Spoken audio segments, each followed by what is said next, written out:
fidélité, 20h sur la télévision Futur Média. Bonsoir à toutes et à tous, bienvenue à cette principale édition. Les titres, c'est tout de suite. À la une de cette édition, coup de projecteur sur le métier de greffier, un emploi qui revêt une fonction importante dans le fonctionnement du système judiciaire et dont les pratiquants recommandent plus de valorisation. Maître Mamadou Diouf a parlé à la rédaction. Il dit fonder beaucoup d'espoir sur le débat national autour de la refondation de la justice. Le riz brisé n'a pas connu de hausse. Il est plutôt devenu rare de le trouver sur le marché. Déclaration des autorités qui dirigent le ministère du Commerce est confirmée par l'opérateur Moustapha Tal qui fait dans l'importation de riz. L'érection d'un complexe a fait jaillir la tension au parc des gros ruminants de Diamaguène Sicap Mbao. Le collectif des éleveurs regrette la construction de ce bâtiment qui empiète sur l'espace réservé au bétail. Et puis le stade Demba Diop en travaux sera-t-il disponible avant la fin de la saison? Maître Augustin Senghor en visite de chantier demande aux entrepreneurs d'accélérer la cadence. Le président de la Fédération sénégalaise de football dit compter également sur la diligence de l'État pour démarrer la seconde phase des travaux. Voilà pour les titres, le développement, c'est tout de suite.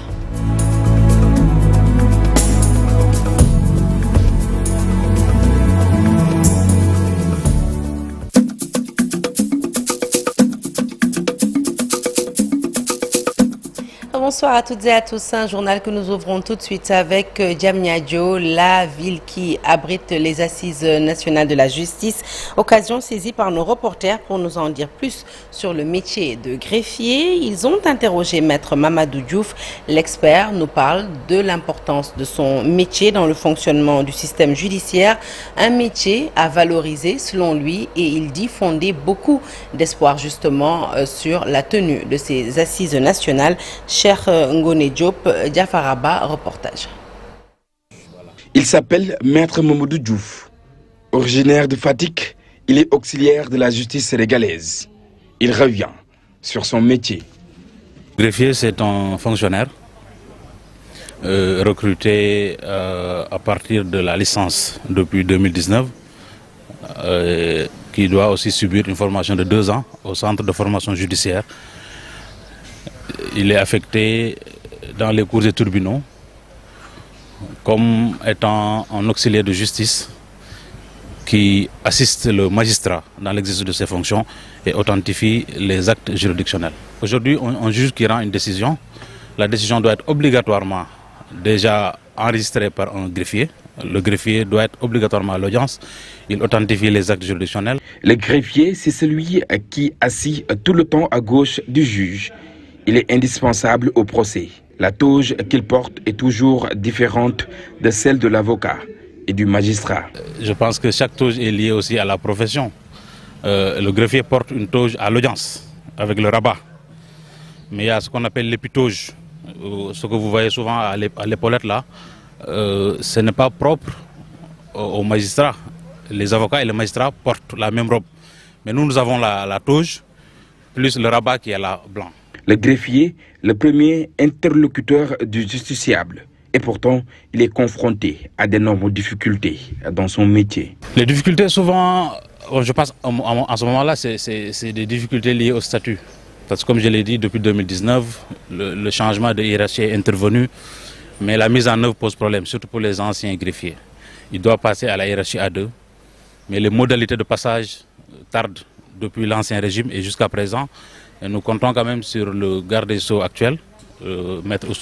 Ousmane Diagne, le ministre de la Justice, le président de la République également et le Premier ministre, pour pouvoir mettre en œuvre le changement de statut des greffiers et des travailleurs de la justice. Parce que ce n'est pas que des greffiers, il y a les assistants des greffes et parquets aussi, c'est-à-dire les agents qui n'exercent pas des fonctions juridictionnelles, qui doivent passer dans un statut appelé assistant des greffes et parquets, et qui leur permettra également d'avoir une carrière professionnelle. À l'occasion des assises de la justice, il propose des solutions pour une meilleure prise en charge. C'est-à-dire le problème du statut, c'est un problème qui traîne depuis des années. Et il y a également le problème du greffier ad hoc. Le greffier ad hoc, je pense que c'est une des plus grandes humiliations de la justice. Il s'agit de prendre quelqu'un, soit en gendarme ou en agent de l'administration pénitentiaire, par des circonstances, vous lui donnez l'habit d'un greffier ad hoc, alors qu'en réalité, ça ne sert à rien parce que quand un greffier ad hoc prend une décision de justice. Cette décision ne sera pas rédigée, elle ne sera pas disponible. Et la conséquence, c'est quoi? Il y a beaucoup de juridictions qui sont confrontées à un problème de disponibilité des actes et de faire le nécessaire pour essayer d'améliorer la situation statutaire du greffier. Des greffiers au Sénégal, ils ne sont pas nombreux, moins de 500. Alors, ils demandent plus pour mieux exercer leur métier. Allez, parlons à présent de ces nouvelles nominations issues du Conseil des ministres de ce mercredi 29 mai.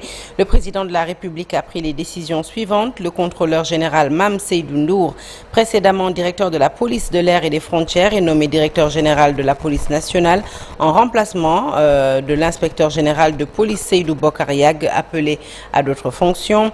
Monsieur Aliou Ciss, inspecteur de l'administration pénitentiaire, précédemment directeur général adjoint de l'administration pénitentiaire, est nommé directeur général de l'administration pénitentiaire en remplacement du colonel Abdoulaye Diagne, appelé à d'autres fonctions. Enfin, monsieur Khalifa Ababakar Sarr, ingénieur en géomatique et spécialiste en gestion des déchets solides et assimilés, est nommé directeur général de la Société nationale de gestion des déchets, SONAGED, en remplacement de monsieur Abouba, appelé à d'autres fonctions.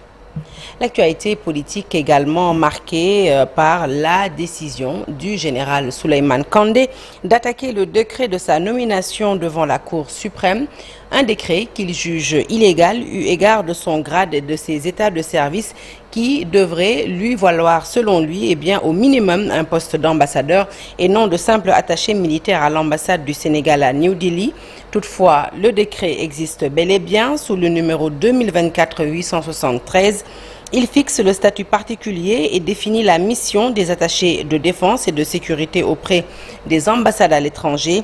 Ce décret stipule d'ailleurs en son article 1er que dans le cadre de la mise en œuvre de la politique de défense, il est créé auprès de certaines représentations diplomatiques sénégalaises et conformément à l'organigramme type des postes diplomatiques, une mission militaire permanente placée sous l'autorité d'un officier général ou supérieur des forces armées, chef de mission militaire.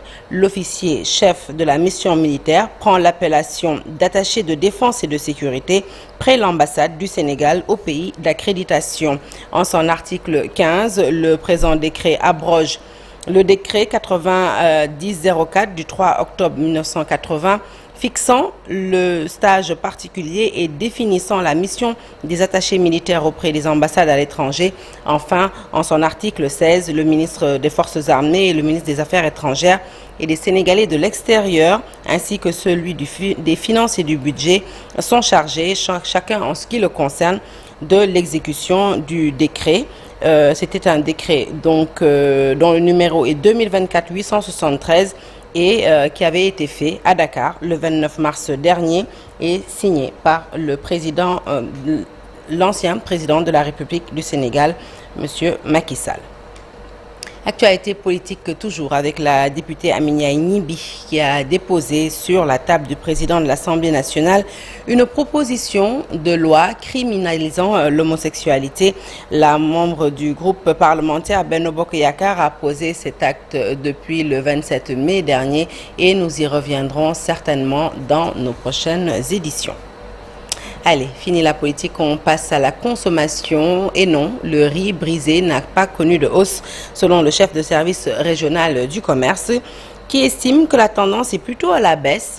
Des propos confirmés d'ailleurs par l'importateur de riz, Moustapha Tall, qui parle plutôt de rareté de cette variété de riz. Le reportage est signé Fatou Bintou Conté et Mohamed Nabidjan.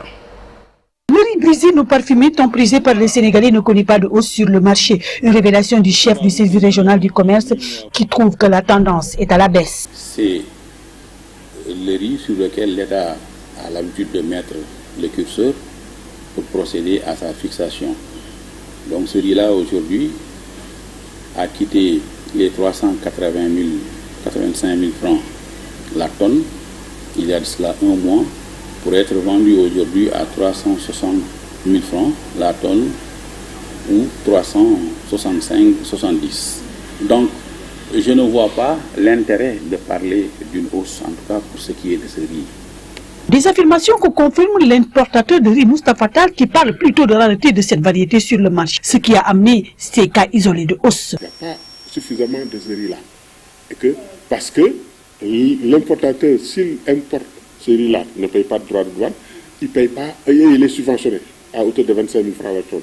Donc ces subventions-là, si ne sont pas payées, le commerçant ne va pas remettre encore une commande sur le marché. Mais il n'y a pas d'augmentation, il y a une rareté seulement. Et tout ça, c'est dû à une mauvaise libéralisation.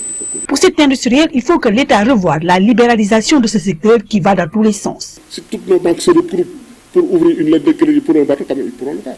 Mais en ordre dispersé, ils ne pourront pas le faire. Donc c'est une organisation. Les banques vont s'organiser en chaîne de valeur. Nous aussi, importateurs, commerçants en chaîne de valeur. Les producteurs, les riziers en chaîne de valeur. Donc tout fonctionne. Et au bout de 5 ans, on aura rapidement... Le marché du riz connaît des fluctuations que les importateurs actuellement ne maîtrisent plus. Attention au parc des gros ruminants de Diamaguène Sicap Mbao à Pikine, la goutte d'eau qui risque de faire déborder le vase, eh bien c'est la construction d'un complexe dans le périmètre du Foirail. 8 mois après le démarrage du projet, le collectif des éleveurs dénonce son implantation qu'il juge inopportune. Selon les responsables du collectif, eh bien leurs bêtes ne disposent plus d'assez d'espace et cela risque de se répercuter sur la Tabaski. Je vous propose d'écouter tout de suite Abdou Dia, il est membre du collectif des éleveurs au parc des gros ruminants de Diamaguène Sicap Mbao. Il nous en dit plus au micro d'Abdoulaye Patéane. Le collectif réclame une fois encore la libération du site normalisé pour la fête de Tabaski occupée par un soi-disant promoteur. Cette occupation illégale risque de paralyser la venue des moutons car il y a des risques de sécurité. Du fait de ce barrage serait un nid des malfrats. Le CAF dessaisit de la gestion de l'organisation. Alors, il fallait une nouvelle approche organisationnelle inclusive pour apporter un soulagement à la population. Il faut surfer sur cette nouvelle génération pour rétablir ce secteur qui est un des 3 leviers de développement du Sénégal qui a beau tarder à se développer. Le CAF souhaiterait que le tourteau subventionné soit emballé dans des sacs bien mentionnés, subvention de Tabaski 2024, pour réparage facile. Sinon, cette subvention serait encore faite comme les autres subventions, se retrouver dans les magasins dont ce n'était pas destiné. À Taïba Ndiaye, dans le département de Tivaouane, la gestion d'un forage par la société Aquatec fâche les jeunes du village. Le forage en question alimente pas moins de 14 villages et les habitants de ces localités ne veulent pas de cette société délégataire de services publics de l'eau en milieu rural. De son côté, le directeur d'Aquatec, interpellé sur la question, justifie les raisons de sa présence dans ce reportage signé Charanta Diop et Célatia. Les 8 villages de la commune de Taïba Ndiaye disent non à Aquatec, selon ces chefs de village et notables réunis à Taïba Ndiaye. Cette société ne peut plus gérer le forage. C'est une rencontre de prise de conscience, de mobilisation, pour dire non à la société Aquatec qui fait beaucoup de démarches pour venir récupérer notre forage en vue de le gérer. Alors que ce forage-là est géré depuis son implantation ici, dans la localité des 8 villages, par les jeunes dynamiques qui sont intègres, qui gèrent très bien notre forage, qui ne nous surfacturent pas. Les 8 villages ici dans la commune de Taïba Ndiaye se mobilisent pour dire non à Aquatec, que Aquatec ne vienne pas prendre notre forage. Ça, nous ne l'accepterons pas. Elle avait tenté ça l'année dernière. Un appel est ainsi lancé à l'endroit des nouvelles autorités pour qu'elles prennent des mesures définitives afin de résoudre cette problématique. L'essentiel, c'est d'avertir les autorités, le sous-préfet, le maire Assane Ndiaye, qu'ils sachent que ce sont les populations qui l'ont mis à la tête de la commune. Donc, ils doivent venir se ranger derrière nous. Même s'il fait un excellent travail ici dans la commune, le forage restera aux mains des fils des 8 villages. Que ça soit clair. On ne laissera pas Aquatec prendre notre forage. Interpellé sur la question, Ansou Niabali, le directeur de Aquatec, estime qu'à ce jour, Aquatec n'intervient pas à Minam. C'est tout simplement un groupe de jeunes qui se lèvent pour un jeu de positionnement. Et à Saint-Louis, ils étaient nombreux, ces travailleurs du FERA, à battre le pavé. Le FERA, c'est le fonds d'entretien routier autonome qui doit à ses agents près de 6 mois d'arriérés de salaire. 700 agents au total sont concernés par cette jet. Les autorités sont appelées à réagir avant la fête de Tabaski prévue dans moins de 2 semaines. Le point, c'est avec Ousseynou Diop et Habib Sek. C'est un véritable cri de cœur qui a été lancé par les travailleurs du nettoiement de Saint-Louis. Ces pères et mères de famille pointent du doigt le fonds d'entretien routier autonome FERA d'être responsable de leur situation à quelques jours de la célébration de la fête de la Tabaski. Ils réclament et exigent le paiement de 4 mois d'arriérés de salaire pour certains et 6 mois pour d'autres. Nous ne pouvons plus vivre, on a tout fait pour recevoir nos 4 et 6 mois d'arriérés de salaire, mais personne n'a réagi. Ces pères et mères de famille ne peuvent plus attendre un jour de plus. Nous voulons que nos autorités nous payent notre argent. Ces travailleurs du fonds d'entretien routier autonome ont battu le macadam aujourd'hui pour demander aux nouvelles autorités de procéder au paiement de leur salaire avant la fête de la Tabaski. Selon Ibrahim Mbodj, les travailleurs du FERA basés à Saint-Louis ne peuvent plus attendre. Le président parle de Djoub et de Djoubel. Nous l'attendons. Nous sommes à quelques jours de la Tabaski et nous n'avons reçu aucun salaire. Nous sommes plus de 700 personnes. Nous voulons que les autorités nous payent notre argent. Ces techniciens de surface interpellent directement le président de la République, Bassirou Diomaye Diakhar Faye, et dénoncent le mutisme des autorités compétentes. Allez, on quitte le nord pour le centre du Sénégal, à l'université Alioune Diop de Bambey. Employés et employeurs veulent désormais sceller l'union sacrée. Une formation sur le dialogue social les a réunis ce matin et c'était sous la présence des autorités du ministère du Travail, occasion saisie pour amener les différentes parties à s'engager dans un dialogue franc et sincère. Le compte-rendu est signé Babacar Diouf et Nongo Ndiaye. Les relations entre employés et employeurs ne sont pas toujours au beau fixe en entreprise. L'université Alioune Diop de Bambey en a fait les frais ces dernières années. Peut-être vous n'ignorez pas que dans le temps, il est arrivé qu'il y ait quand même quelques tensions par-ci et par-là, mais Dieu merci, depuis quelques temps quand même, nous avons une situation sociale très apaisée qui permet que vraiment il y a de bonnes relations de travail et également les activités pédagogiques qui sont vraiment l'objet de notre mission et aussi les activités de recherche se déroulent correctement. La situation est revenue à la normale, mais il faut former les acteurs pour maintenir un bon climat social. Pour former les partenaires sociaux de l'université et les dirigeants. Les dirigeants sont formés en management et leadership et les partenaires sociaux sont formés en technique de négociation collective, dialogue social, prévention et gestion des conflits. Donc les objectifs de cette formation, c'est de réaliser au sein de l'université des modules de formation pour renforcer le dialogue social. Le ministère du Travail approuve cette démarche du top management de l'université Alioune Diop. Donc le ministère du Travail favorise et encourage ce genre de formation dans toutes les structures pour amener les parties, que ce soit l'employeur et les organisations syndicales, à travailler ensemble dans le cadre d'une relation apaisée. Cette formation de 3 jours sur le dialogue social ouvert ce matin à Bambey regroupe directeurs centraux, directeurs d'UFR, syndicats, entre autres. Allez, retour dans le Nord pour parler de la lutte contre la contrebande et l'insécurité transfrontalière. La douane et la gendarmerie combinent leurs efforts quelques jours seulement après le passage du directeur général des douanes. La subdivision régionale couvrant les régions de Louga, de Saint-Louis et Matam a organisé 3 jours de patrouille dans les zones les plus enclavées de l'île à Morphil. Au terme de cette opération d'envergure, je vous propose d'écouter le colonel Ousmane Khan, directeur régional de la douane. Il nous en parle au micro d'Ali Bandelian. Les résultats obtenus sont assez satisfaisants. Vous pourrez voir derrière moi le stock de marchandises saisies. Mais au moment où je vous parle, c'est un peu prématuré de faire l'évaluation. C'est un travail qui devra se faire sérieusement, avec beaucoup de minutie, pour pouvoir porter à l'attention de l'opinion publique et de nos autorités le résultat exact des saisies opérées en matière de sur les marchandises, sur les véhicules, mais au-delà des marchandises et des véhicules, sur les résultats des contrôles effectués sur les véhicules, sur les personnes. Parce que comme je disais tout à l'heure, c'est un travail combiné entre la police et la gendarmerie. Nos missions de contrôle et de lutte contre la fraude nous poussent à faire des saisies, à contrôler les marchandises, leur régularité sur le territoire. Et parallèlement, la gendarmerie effectue aussi des missions de contrôle sur les personnes, leur identité et sur les véhicules. C'est un double contrôle sur les véhicules pour leur régularité sur le plan administratif et non sur le plan douanier. Donc ces résultats seront appréciés, disséqués et portés à l'attention des autorités d'abord, ensuite portés à l'attention de l'opinion publique.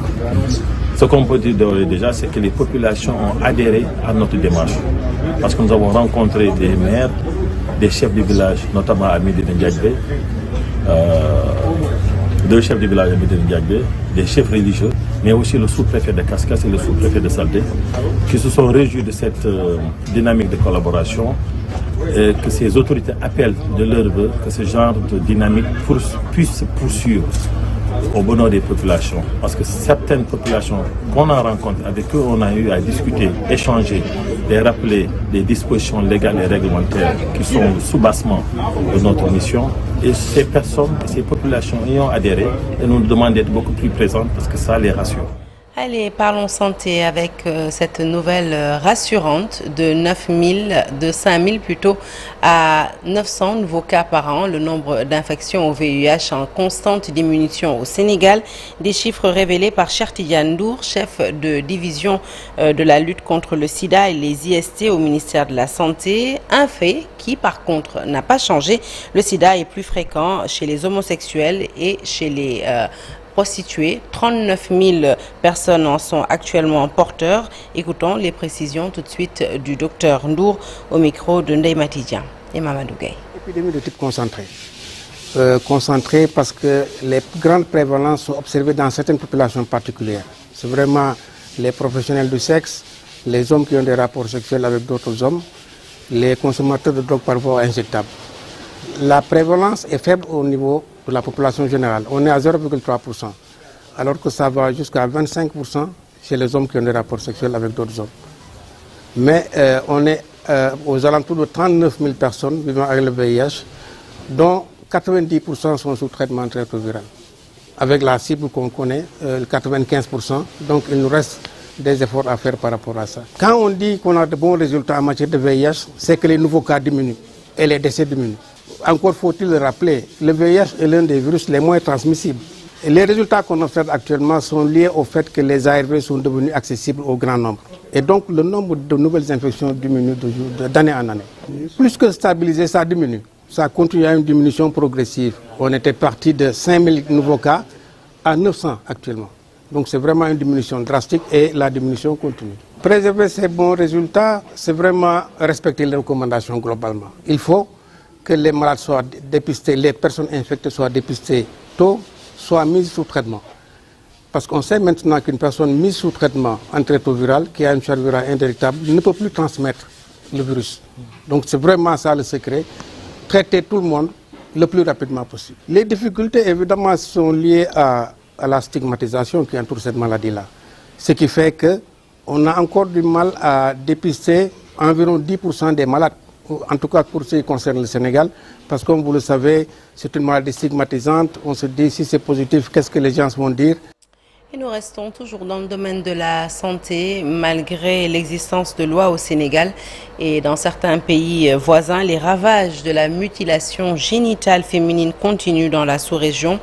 C'est la présidente de la plateforme des femmes pour la paix en Casamance qui en a fait l'annonce au cours d'une rencontre ayant vu la participation de femmes de la Gambie et de la Guinée-Bissau aux côtés de représentants de l'État et de la société civile. Les recommandations ont été le changement de stratégie avec une forte implication de la gente masculine dans la lutte contre ce fléau. Les propos de Ndeye Mariam sont recueillis par notre correspondant à Ziguinchor, Lamine Ba. L'objet de cette rencontre est une réflexion que nous voulions porter au niveau sous-régional sur la question de la prise en charge des mutilations génitales. Une pratique que nous jugeons dévalorisante, inhumaine à la limite, dégradante également. Ces pratiques perdurent dans nos trois pays malgré tous les efforts consentis par nos dirigeants et par également les organisations de la société civile. Aujourd'hui, il s'agissait de réfléchir et de voir quelles sont les stratégies les meilleures pour que dans nos pays, nous puissions endiguer cette mutilation, cette pratique néfaste de la mutilation génitale. La situation est alarmante compte tenu des taux de prévalence qu'on nous a donnés. Alarmante au niveau de la Casamance, Et également, nos amis qui sont venus de la Gambie et de la Guinée-Bissau nous ont donné aussi la situation dans leur pays. Donc la situation est extrêmement grave, malgré tout ce qui a été fait jusqu'à aujourd'hui. Oui, nous allons continuer la sensibilisation et aujourd'hui, la sensibilisation va porter sur les hommes. Retour sur la célébration de la journée internationale de l'hygiène menstruelle ce 28 mai. À Sédhiou, la fondation Batonga ainsi que le CASADES ont célébré cette journée. Pendant cette rencontre, les jeunes filles sont revenues sur les difficultés auxquelles elles sont confrontées au quotidien et notamment ces difficultés résident dans l'achat de serviettes plutôt hygiéniques et le calcul de leur cycle menstruel. Les détails avec Bakary Conté, les images sont signées Khali Djamé. Cette journée internationale de l'hygiène menstruelle est organisée par la Fondation Batonga et le CASADES. Ce qui nous a beaucoup poussé à organiser cette journée internationale des cycles menstruels au niveau de la région de Sédhiou, parce qu'on travaille avec une fondation qu'on appelle la Fondation Batonga, qui s'active tout le temps sur le leadership des jeunes filles. Et on a mis en place des clubs de jeunes filles dans 4 communes, 13 villages. C'est une manière de lutter contre les grossesses précoces. Momodou Diouba, coordinateur du centre ado de Sédhiou, revient ici sur l'importance de cette journée. Les filles ont d'énormes problèmes pour... Ils ne trouvent même pas ça les serviettes hygiéniques d'abord. Donc cela dit que c'est un problème. Dans ces localités excentrées, peut-être l'alternative, c'est à travers CASADES, à travers d'autres structures, n'est-ce pas, de pouvoir capaciter les filles à pouvoir faire les serviettes hygiéniques réutilisables. Ndeye Fatou Tamba, club de jeunes filles à Bona, trouve cette journée très importante. Il y a beaucoup de filles qui ont des problèmes pour trouver des serviettes hygiéniques. J'ai appris beaucoup de choses que je ne connais pas. Exemple de les cycles menstruels. Comment on compte les cycles menstruels, je ne le savais pas. Mais d'après cette formation-là, maintenant je sais comment le compter. Venu présider la rencontre, Abibatou Diallo, première adjointe au maire de Sédhiou, avance que cette activité participe à la lutte contre certaines maladies. Il y a l'infection qui est à l'origine de tout. Quand une jeune fille commence à avoir ses règles, si elle n'est pas bien encadrée, elle n'est pas bien accompagnée, elle peut contacter l'infection qui peut, conduire à d'autres maladies plus graves. Des clubs de jeunes filles ont été installés à Sédhiou. Les populations demandent à la Fondation Batonga et à CASADES d'élargir ce projet dans toutes les zones reculées de la région. Allez, le sport à présent avec la Fédération sénégalaise de football qui espère utiliser avant la fin de la saison 2024-2025 le stade de Demba Diop en travaux depuis un an. Le président de l'instance, Maître Augustin Senghor, en visite de chantier, a réclamé plus de promptitude aux entrepreneurs, sans oublier de recommander la diligence de l'État pour régler le problème des déguerpissements qui, dit-il, bloquent un peu le démarrage de la deuxième phase des travaux. Je vous propose d'écouter Maître Augustin Senghor. Le défi a été donné aux entrepreneurs de pouvoir nous présenter dans un mois des travaux pratiquement terminés. Il s'agira de revenir dans un mois pour faire une visite, certainement avec l'autorité de tutelle si c'est possible, le ministère des Sports, mais aussi la FIFA, pour qu'ils puissent se rendre compte que pratiquement tous les engagements ont été respectés à ce niveau et qu'on puisse basculer dans la seconde phase. Mais nous estimons que ça peut aller plus vite en renforçant le personnel sur le terrain, en accélérant le rythme, pourquoi pas en augmentant le temps de travail, parce que tout temps gagné pour ce chantier-là est un temps gagné pour le football sénégalais, parce qu'on sait que le football sénégalais, le football dakarois est orphelin de son stade. Et ce challenge qui est un challenge national avec des entreprises nationales, des architectes sénégalais, les tribunes et les coursives vont aller vers l'extérieur et aujourd'hui ces endroits sont occupés par des commerces qu'on devra déguerpir malheureusement.